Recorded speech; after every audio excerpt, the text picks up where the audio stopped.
વિજયાદશમીના પાવન પર્વ નિમિત્તે જંબુસર તાલુકાના તમામ પોલીસ સ્ટેશનમાં શસ્ત્ર પૂજન કરવામાં આવ્યું। ભરૂચ જિલ્લાના જંબુસર સ્થિત જંબુસર પોલીસ મથક ખાતે શસ્ત્ર પૂજાનું આયોજન કરવામાં આવ્યું હતું, જેમાં જંબુસર પીઆઈ વી.કે. ભૂતિયાના હસ્તે શસ્ત્ર પૂજન કરી આ પૂજામાં હોમગાર્ડ કમાન્ડર તથા હોમગાર્ડ જવાનો અને જીઆરડી જવાનો ઉપસ્થિત રહ્યા હતા તથા તાલુકાવાસીઓને દશેરા પર્વની શુભેચ્છા પાઠવી હતી।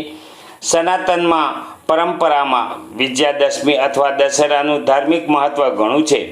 અસત્ય પર સત્યની જીત સાથે જોડાયેલા આ તહેવાર પર ભગવાન રામની પૂજા સાથે શસ્ત્રોની પૂજા કરવાનો પણ અનેરો મહિમા છે। ત્યારે આજે દશેરા નિમિત્તે પોલીસ વિભાગ દ્વારા પણ શસ્ત્ર પૂજન વિધિ કરવામાં આવી હતી।